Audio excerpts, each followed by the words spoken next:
What should we do today? Hi. Oh, you have an eye goo. What should we do today? You want to go outside? You have to go outside? Yeah, go outside? Okay. Then we'll make a card. I love you.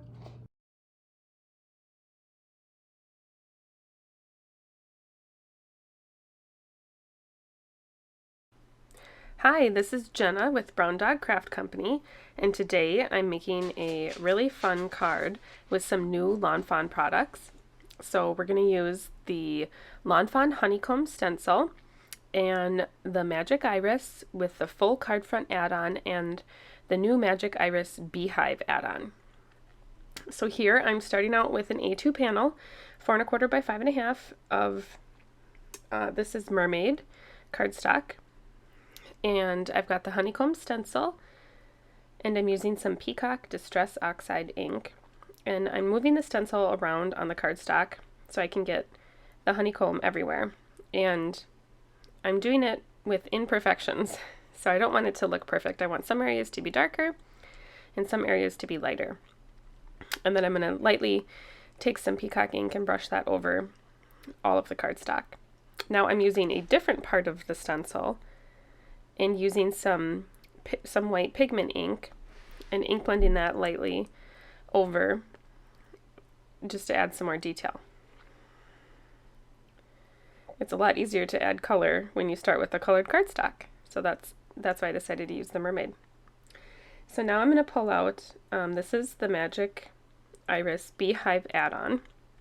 So it's this cute little beehive, and I cut that out of some sunflower cardstock. And I'm blending some Wild Honey Distress Oxide just on the outer edges.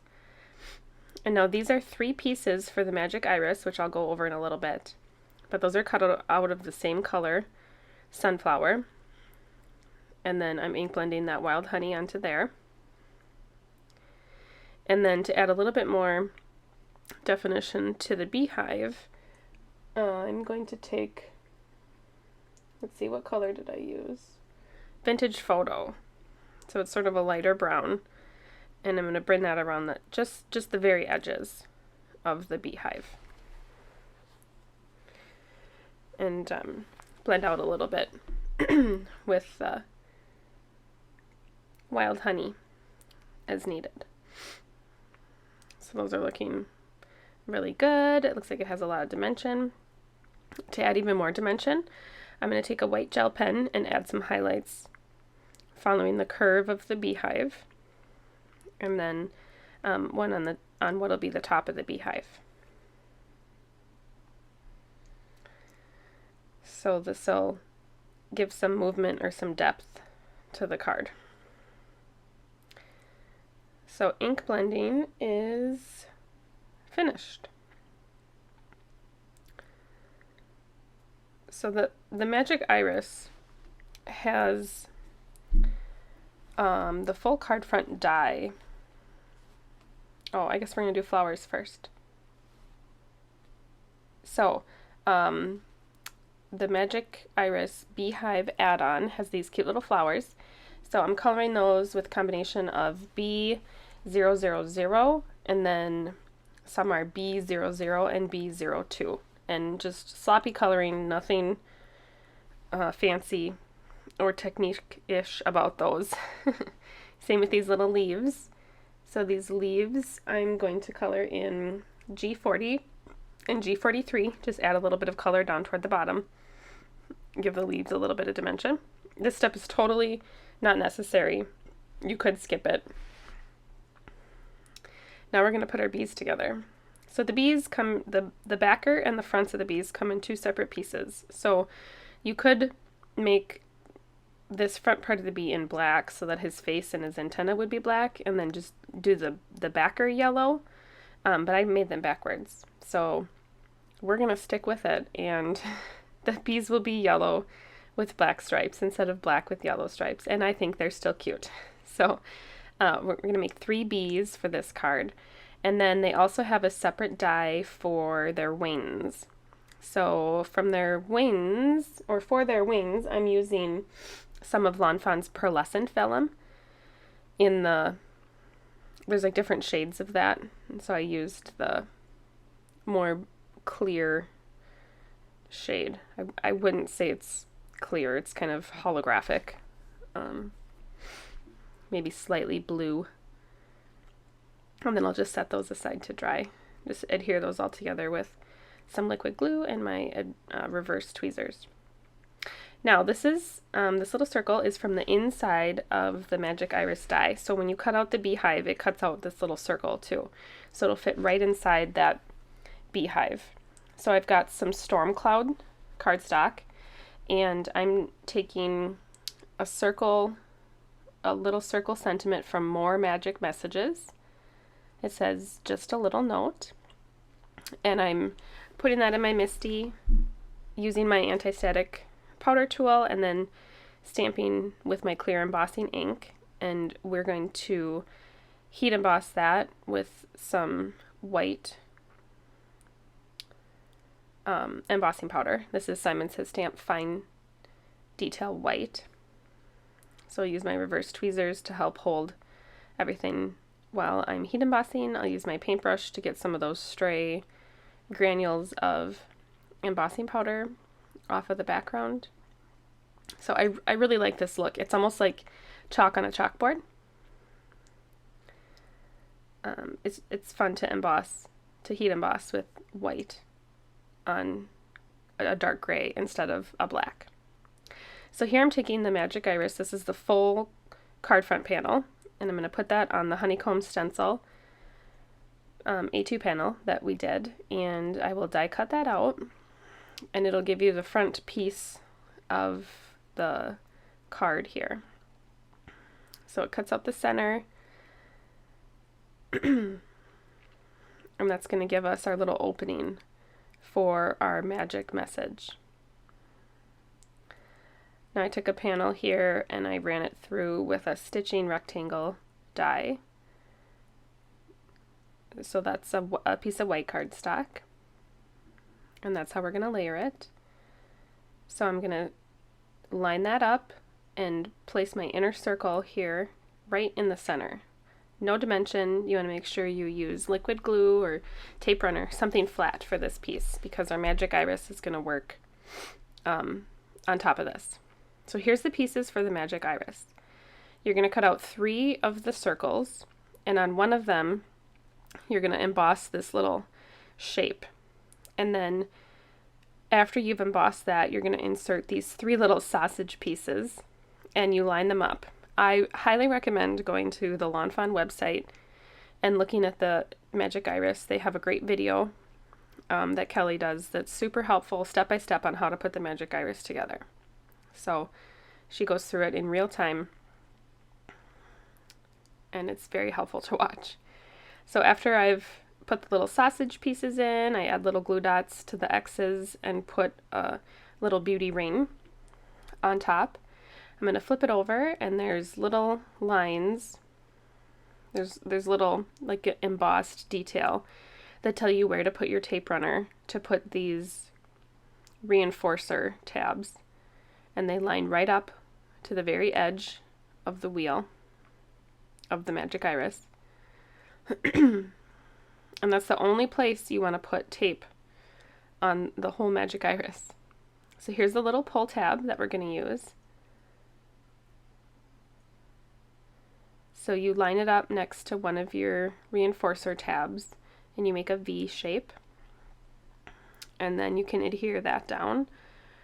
I'm just using some Simon Says Stamp tape runner. And that lines up right along the inside of the Magic Iris there. We'll press that down, and then on top of that, you don't use any sort of glue here on the circle itself. You just put tape runner on the reinforcer tabs, and then you close them loosely over this top wheel.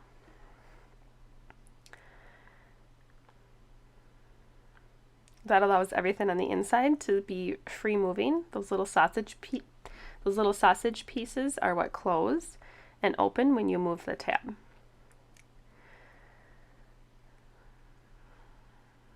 So here I'm only adding adhesive to those white parts, not the wheel itself. You probably could at this point add adhesive to the wheel, to the circle, but I've always been scared to do that, so I just stick to the adhesive on the white tabs. I cut out of peacock cardstock.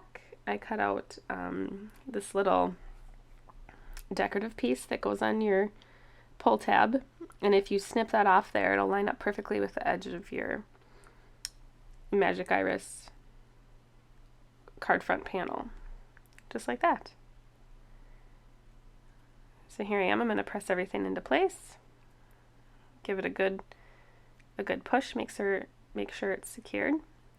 And then to give the Magic Iris enough room to move, I'm just going to use some foam tape. Make everything level. Add a little bit of tape again, just on those little tabs, and line it up on my white card panel so that you can see the message that we already lined up through there. Now we're going to take our Beehive and add some liquid glue, and we'll glue that down along with the tree branch. This all comes in the add-on die set.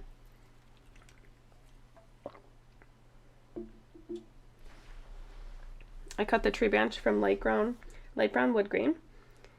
The bees are with black and sticky note. And then the inside of the flowers are with some pattern paper from Lawn Fawn. That's called Stripes and Sprinkles, and I used the yellow dotted pattern. And then the green for the leaves is Soft Sea Foam. I can't remember what company that was from. It was in my scrap bin. So here I am. I'm just going to arrange everything on the card. So the leaves and the flowers, I'm going to glue directly onto the card in various places. And then the bees themselves, I'm going to pop up with some foam squares. So I'll scatter the bees around the card. We'll have one up on the top there, and then two closer to the bottom. And then add some flowers all around the beehive too. Now I opted not to do a sentiment on the front of the card. So the only sentiment is when you open the Magic Iris. So, you know, on this card layout in particular, you could add either a sentiment stamped on the bottom or a sentiment strip on the bottom, maybe in some of that storm cloud would be pretty.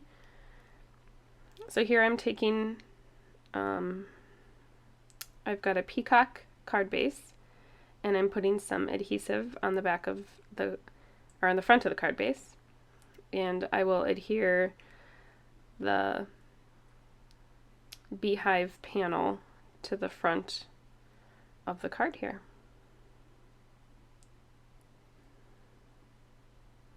I will add some highlights to the bees, and also, what is this? This is Sparkle Glaze from Lawn Fawn.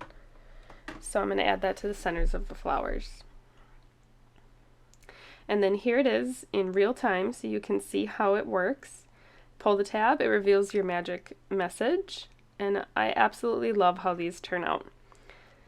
I really hope you will try to make one of these, even if it's not with the Beehive. There are really great add-ons for the Magic Iris, and they're all really fun. So thanks for stopping by today. Like and subscribe if you'd like to be notified of more videos. Thank you.